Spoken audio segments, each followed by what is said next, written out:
Saudações a todos os amigos do canal, sejam todos bem-vindos no resumo da lição da Escola Sabatina dessa semana. Estávamos nós na lição número 3, que tem como seu tema Imagens do Casamento. É o tema-chave que nós vamos estudar ao longo dessa semana no resumo da lição da nossa Escola Sabatina. O seu verso-chave estava acompanhado com Apocalipse 19, no verso 9, que diz assim a Bíblia. Então o anjo me disse, escreva bem-aventurados aqueles que são chamados à ceia das bodas do Cordeiro. E acrescentou, são estas as verdadeiras palavras de Deus. Então, todo cristão é chamado a participar na ceia das bodas do Cordeiro.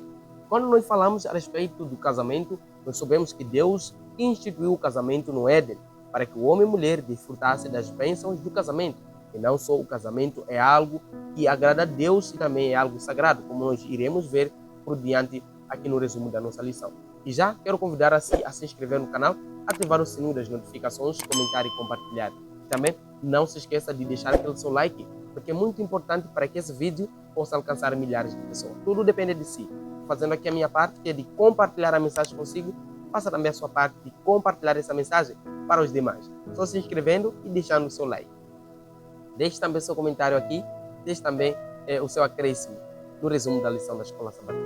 Sem mais delongas, vamos passar para a nossa lição. Queridos, quando nós falamos a respeito das imagens do casamento, nós compreendemos claramente que a Bíblia ela é repleta de histórias que falam sobre amor e também a Bíblia é repleta de histórias que falam sobre o amor de Deus para com o seu povo. Quando falamos sobre imagens do casamento, nós compreendemos que Deus é um Deus de amor. Deus ama-nos e também nós somos corpos de Cristo e também somos a igreja de Cristo. E sendo assim que nós somos a igreja de Cristo, a Bíblia diz em Apocalipse 19, verso 9, que haverá um casamento futuro, onde que Cristo vai casar com a sua igreja. É por isso que Deus ele chama a todos nós em Apocalipse 19, diz que bem-aventurado aqueles que participam da ceia das bodas do Cordeiro. Somos bem-aventurados, somos felizes para todos aqueles que participam na boda da ceia do Cordeiro. Queridos, a lição de domingo ela vem nos mostrando algo tão importante. Ela nos fala claramente a respeito de uma só carne. Esse é o título principal da lição de domingo, uma só carne.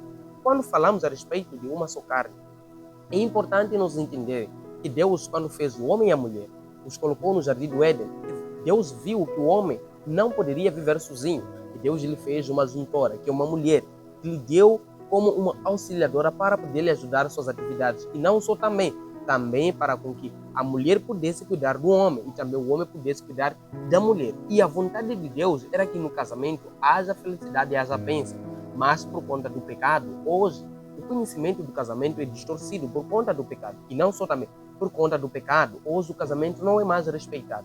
Por isso que nós encontramos várias desavenças no casamento. Mas a Bíblia diz que quando homem e mulher se unem, eles se tornam um só ser. Isso nós encontramos em Gênesis 12, no capítulo 23 em diante. Nós compreendemos que a Bíblia ela nos chama a atenção de algo tão importante. A Bíblia diz, da costela que tinha tirado o homem, o Senhor Deus fez a mulher e a levou ao homem. Então o homem disse, finalmente ela é osso dos meus ossos, carne da minha carne. Será chamada de mulher, porque foi tirada do homem. Por isso o homem deixa o seu pai e a sua mãe, e une-se à sua mulher. E os dois se tornam um só ser. O homem e a mulher estavam num, mas não sentiam a vergonha um do outro. Veja só como a Bíblia ela nos fala.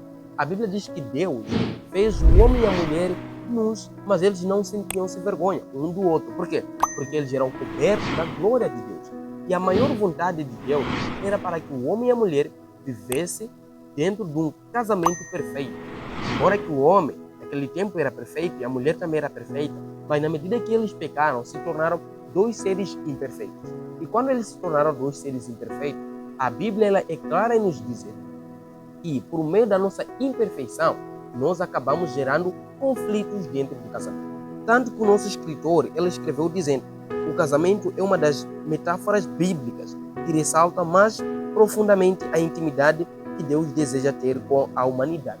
Nós encontramos que a primeira igreja na Terra ela é estabelecida no casamento. A primeira igreja na Terra é estabelecida no Éden. A primeira igreja na Terra é estabelecida com a família adâmica. A família adâmica foi a primeira igreja que existiu cá na Terra. Por isso que a Bíblia diz que Deus ele busca mais intimidade onde? No relacionamento do casamento. Porque é lá onde que a igreja de Cristo começa. porque é lá onde que as doutrinas de Cristo são fundamentadas. É por isso que Deus ele ama muito mais o casamento. E lembre-se que o casamento é algo sagrado, é algo que deve ser honrado e é algo que precisa ser respeitado. E não só também o escritor, ele acabou escrevendo algo tão importante que diz: um casamento duradouro é marcado pela fidelidade. Era o ideal de Deus ao criar o ser humano. Infelizmente, a humanidade corrompeu esse dom fundamental de Deus. Queridos, a vontade de Deus era para que dentro do casamento não haja infidelidade. Mas por conta do pecado, dentro do casamento, há muita infidelidade. E por conta dessa infidelidade, há muitas consequências que acontecem dentro do casamento. Consequências graves, que até levam à separação, até levam ao sofrimento das crianças e também levam ao sofrimento dos cônjuges.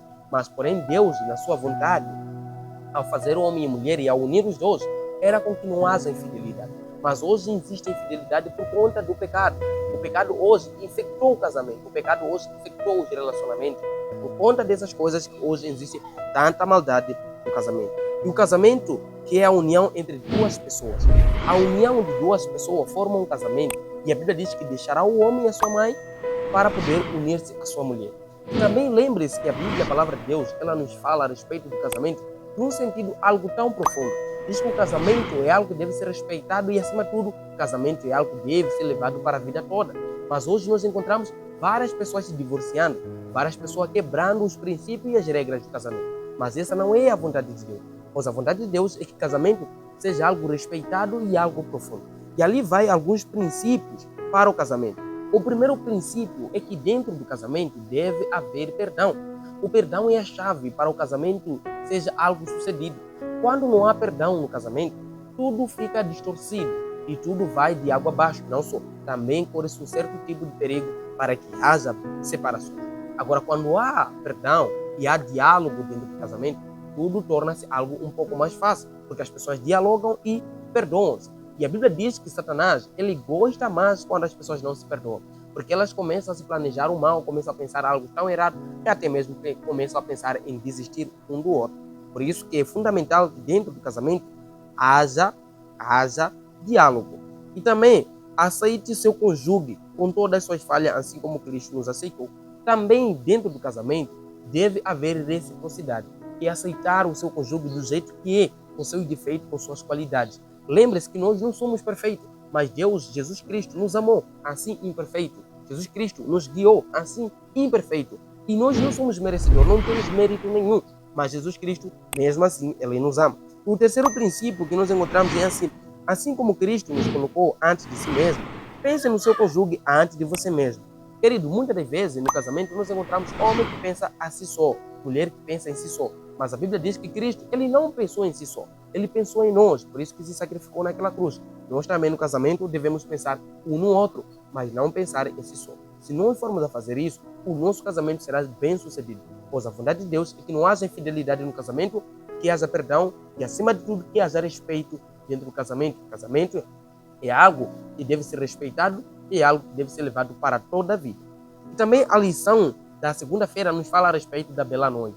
Quando nós falamos a respeito da bela noiva, em Ezequiel 16, a Bíblia nos fala que Deus, Ele colheu uma mulher, Ele colheu uma criança que havia sido abandonada, que ela estava na rua, não tinha o que comer nem o que vestir e, acima de tudo, essa criança não tinha aonde inclinar a cabeça. Mas Deus acolheu aquela criança, deu de vestir, deu banho e, por conta dos seus cuidados, aquela criança cresceu com muita beleza. E não só também, as pessoas começaram a se admirar daquela criança. Lembre-se que a Bíblia usa uma metáfora para simbolizar, ou seja, mostrar claramente que é a nação de Israel. A nação de Israel, ela foi escolhida por Deus para ser uma nação que possa evangelizar ao mundo, para ser uma nação que possa transmitir a vontade de Deus, também para ser uma nação que possa transmitir as qualidades, os ensinamentos e também os princípios e as doutrinas de Deus. Mas a Bíblia diz, por conta da sua beleza, por conta do seu orgulho espiritual, a nação de Israel ela acabou se corrompendo, acabou adorando outros deuses e assim ferindo os princípios, magoando a Deus e também ferindo o coração de Deus. Querido, o orgulho espiritual nunca nos leva a nenhum lugar. Lembre-se que nós não temos mérito nenhum. A Bíblia nos ensina que Israel era uma nação tão linda, tão bela, mas por conta dos cuidados que Deus dava a Israel, mas por conta de Israel trair a Deus e adorando outros princípios, adorando outros ídolos, adorando outros deuses, Israel perdeu a força, perdeu o seu poder e também Israel foi levado a cativeiro babilônico. Nós todos lembramos, conhecemos dessa história. É por conta do quê? Por conta da traição. Querido, a traição, ela não nos leva a nenhum lugar. Temos que aprender que a traição traz consequências graves. Agora, o Israel perdeu o resplendor de Deus por conta do quê? Por conta da traição. O povo de Israel, a nação israelita, ela acabou traindo a Deus, começou a adorar outros ídolos. Tanto que o escritor, ele diz o seguinte: Deus disse a Israel que sob seus cuidados a nação se tornou muito bonita. Ezequiel 16, versos 13. Quando o Senhor a encontrou pela primeira vez, ninguém a achava bonita, ela foi rejeitada, deixada para morrer. Lembre-se, diz que a Bíblia que Israel não era bonito antes de ser adotado por Deus, mas ela passou a ser bonita quando Deus o adotou. E Deus cuidou de Israel, Deus deu poder. E lembre-se que em Israel foi operado muitos milagres, foi operado muitas maravilhas. E também em Israel foi operado tantas coisas miraculosas. Isso por conta do quê? Porque Deus ama aquele povo. Lembre-se que o povo de Israel foi libertado do Egito, foi libertado de várias coisas. E também Deus o protegeu. Mas mesmo assim, o povo de Israel também abandonou a Deus. Isso tem acontecido conosco. Muitas das vezes Deus tem nos cuidado, tem nos protegido, tem nos dado saúde, tem nos dado vida. Mas nós deixamos de agradecer a Deus, o abandonamos. Poremos nos curandeiros, poremos em falsos profetas, poremos em feiticeiro. Deixamos de agradecer a Deus. E isso estava acontecendo com o povo de Israel. Mas a Bíblia diz que Israel foi abandonado por Deus. Deus deixou de cuidar de Israel e não ficou mais bonita. Deus retirou o seu esplendor para mostrar para eles que Israel não tem poder em si se não estiver com Deus. Para mostrar a Israel que Israel não tem mérito nenhum.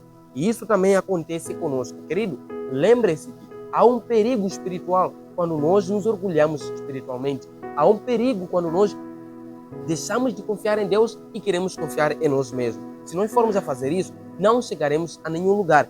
Temos que confiar em Deus, pois Ele é quem cuida de nós. A lição da terça-feira nos fala a respeito da esposa prostituta de Oséias. Querido, por que Deus usou Oséias para poder se casar com uma prostituta? Qual é a lição que Deus quer nos ensinar? O que Deus quer nos ensinar com a história de Oséias? Querido, existe algo tão importante que nós devemos aprender com a história de Oséias.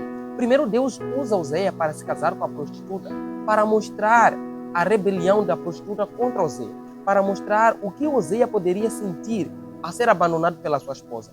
Na verdade, a dor que Oséias sentiu por ser abandonado pela sua esposa é a mesma dor também que Deus sente quando nós o abandonamos. Deus usa Oséias para poder casar-se com uma prostituta, para transmitir a mensagem profunda que Deus sente em seu coração quando nós o abandonamos. E lembre-se que Oséias tantas vezes queria abandonar a sua esposa, mas Deus chamou Oséias e lhe disse: Oséias, vai buscar a sua esposa. E Oséias ia cada vez mais, sempre ia levar a sua esposa para casa. Queridos, imagine quanta dor que Deus sente quando nós o abandonamos. Assim o profeta Oséias também sentiu, experimentou essa dor. E não só, a esposa de Oséias era prostituta, se rebeliava contra Oséias. Ela se deitava de cama a cama com outros homens. Mas acima de tudo, Oséias ia levar a sua mulher, o amava e o beijava e trazia para casa. Assim somos nós. Queridos, todas as vezes que nós abandonamos a Deus, todas as vezes que nós fugimos das mãos de Deus, Ele sente uma dor profunda. Deus se sente magoado, se sente traído, se sente angustiado, se sente triste. E com o coração partido, Deus nos procura, nos chama, nos leva, Ele nos acolhe, nos dá o seu perdão. Assim Oséias também fazia, perdoava a sua esposa. E acima de tudo, Oséias persistia. E acima de tudo, Oséias, paciência que ele tinha para com sua esposa. Assim Deus também é conosco. Deus tem paciência conosco, Deus sempre nos chama e Deus sempre nos procura todas as vezes que nós o abandonamos. Querido, é muito importante nós entendermos que todas as vezes que nós fugimos de Deus, nós o magoamos, mas somos chamados nós a estarmos nos braços de Deus.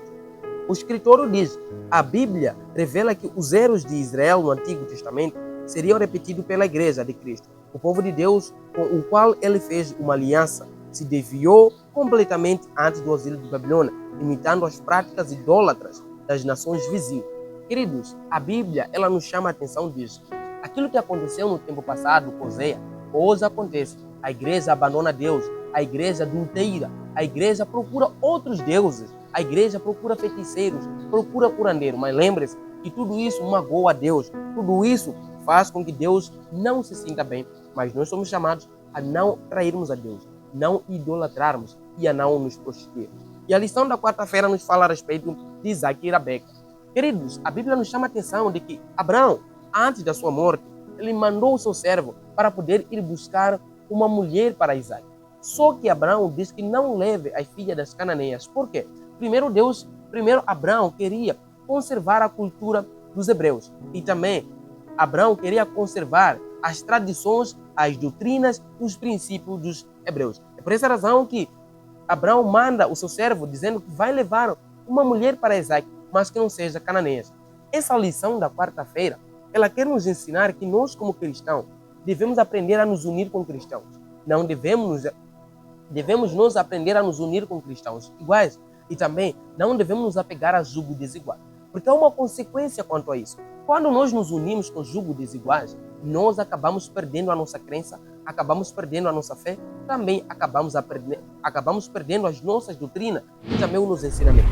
E as nossas práticas religiosas, elas também são quebradas. É por essa razão que Abraão, ele manda o seu servo para poder levar uma esposa, mas que seja da sua cultura, que seja hebreia, para Isaac, para que eles pudessem guardar ainda os princípios de Deus. Queridos, quando nós casamos fora da igreja, corremos certo tipo de risco, até mesmo de abandonar a igreja ou mesmo de apostatar.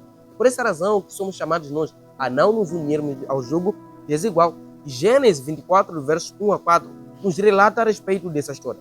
Por que era tão importante Abraão fazer aquilo? Era importante para conservar as tradições e as doutrinas. Jovens que ainda não casaram, conservem as tradições e as doutrinas de Cristo. Busque sempre estar ao lado de Deus e busque sempre estar ao lado de Cristo. Fazendo isso, vocês devem buscar casar-se dentro da igreja. Não case fora da igreja. Casar fora da igreja há um certo tipo de perigo. Por quê? Acabamos nós até de perder as nossas crenças. E a Bíblia, e o escritor diz o seguinte: a advertência de Abraão parece exclusiva. No entanto, essa questão era espiritual, não étnica, era teológica e não nacional. Então nós encontramos que a expressão de Abraão dizer para ir levar uma esposa que não seja cananeia, essa expressão não era exclusiva, mas sim era teológica e também era étnica e também não era nacional. Aquilo era algo religioso para cuidar das tradições, também para cuidar dos costumes. Estamos ligados ao nosso Criador, pois fomos originalmente feitos à sua imagem. Apesar da separação de Deus provocada pelo pecado, somos considerados a noiva certa para Ele, ainda que por causa das decisões erradas possamos tornar o casamento turbulento. Veja só que a Bíblia diz que por conta das nossas decisões erradas acabamos tornando o casamento turbulento. Por quê? Porque nós buscamos algo para o nosso casamento que não vai de acordo com a vontade de Deus. Por isso, você quer casar, busque a Deus em oração, para que Deus te dê o homem certo ou a mulher certa para a sua vida. E lembre-se, não case fora da igreja, case-se dentro da igreja para conservar as tradições e também as doutrinas de Cristo. E a lição da quinta-feira, ela nos fala a respeito da prostituta é julgada. Querido, lembre-se que a prostituta um dia será julgada. E a Bíblia, em livro de Apocalipse 19, versos 1 a 6, a Bíblia diz que os seres celestiais comemoram duas coisas: a destruição da prostituta e o casamento de Cristo com a sua noiva, que é a igreja. Esses dois eventos demonstram, ao mesmo tempo, o caráter justo e o amoroso de Deus. Queridos, lembre-se que a prostituta um dia será julgada. E a Bíblia nos chama a atenção que os anjos lá, eles esperam e celebram dois eventos miraculosos, ou seja, dois eventos maravilhosos que vai decorrer lá nos altos céus, que é o casamento de Cristo com a sua igreja e também a destruição da prostituta. Querido, Deus não ama a prostituição. Deus não ama o prostituto. Deus não ama a prostituta. E acima de tudo, a prostituta será julgada e será destruída. E também, aqui o escritor diz: a infidelidade conjugal tem um preço doloroso. Os filhos e as outras pessoas sofrem profundas consequências. Então, a infidelidade, ela traz consequências graves. Os filhos sofrem. O marido e a mulher também sofrem dentro do casamento. E isso não agrada a Deus. É por isso que a prostituta será julgada e será destruída. Todos aqueles que se prostituem, todos aqueles que abandonam a Deus, todos aqueles que traem a Deus, serão julgados e serão destruídos. Pois a vontade de Deus é que não quer prostituição. Deus não quer que haja prostituição. E Deus não quer que haja consequências dolorosas dentro do casamento. E também o escritor, ele diz o seguinte: o casamento é uma união para toda a vida. e é símbolo da união entre Cristo e a sua igreja. O Espírito que Cristo manifesta para com a igreja é o que marido e mulher devem revelar um ao outro. Lembre-se que a Bíblia diz que o homem a mulher seja submissa ao seu marido e o homem também seja submisso à sua igreja. Cristo é submisso a nós. Nós devemos ser também submissos a quem? A Cristo. Então há uma união entre a igreja e Cristo. Nós somos a igreja. Temos que nos unir a Cristo. Assim sendo, nós teremos a vida eterna. E também nós somos a noiva de Cristo. Por essa razão que Cristo virá buscar a sua igreja. Cristo virá buscar a sua noiva. Cristo sofreu uma dor inimaginável quando a humanidade o rejeitou e entregou aos falsos deuses a afeição que lhe pertence. Mesmo assim, ele se entregou por nós, recebendo a punição por nosso adultério e infidelidade, para que se nós arrependêssemos, nos afastáramos desses pecados, possamos receber a vida eterna. Cristo sofreu naquela cruz por conta do nosso adultério, por conta do nosso pecado. Cristo sofreu naquela dura cruz por conta da nossa infidelidade para com Cristo. E também é a consequência do pecado. Queridos, lembre-se que todo pecado traz consequências. É a infidelidade, a traição, a prostituição, ela traz consequências drásticas na nossa vida. E essas consequências são essas que levaram a que o povo naquele tempo pudesse rejeitar a Jesus, pois eles se adulteravam, pois eles traíam-se, e acima de tudo, eles adoravam outros deuses. Por conta da adoração de outros deuses, eles não aceitaram Jesus como seu Salvador, pois eles já enxergavam seus deuses como seu Deus principal. Mas nós temos que aprender que Jesus é o nosso Cristo, é o nosso Deus, Ele que nos ama, Ele que nos guia, Ele que nos protege dia após dia. Por isso, querido, a infidelidade, ele traz uma consequência grave para a nossa vida e nós temos que aprender com isso. E acima de tudo, temos que aceitar a Jesus como nosso Salvador pessoal, temos que adorá-lo e temos que buscá-lo dia após dia. Por isso, querido, não se esqueça que a lição dessa semana, ela quer nos ajudar a não nos prostituirmos e não só a não fugirmos das nossas responsabilidades dentro do casamento. E se você gostou do resumo da lição da Escola Sabatina dessa semana, não se esqueça de se inscrever no canal, ativar o sininho das notificações, deixe seu comentário, compartilhe, deixe seu like para que esse vídeo possa chegar para mais pessoas. Não se esqueça de se inscrever. Fico por aqui, forte abraço, que Deus te abençoe, eu te vejo no próximo resumo da Escola Sabatina. Um forte abraço e tchau.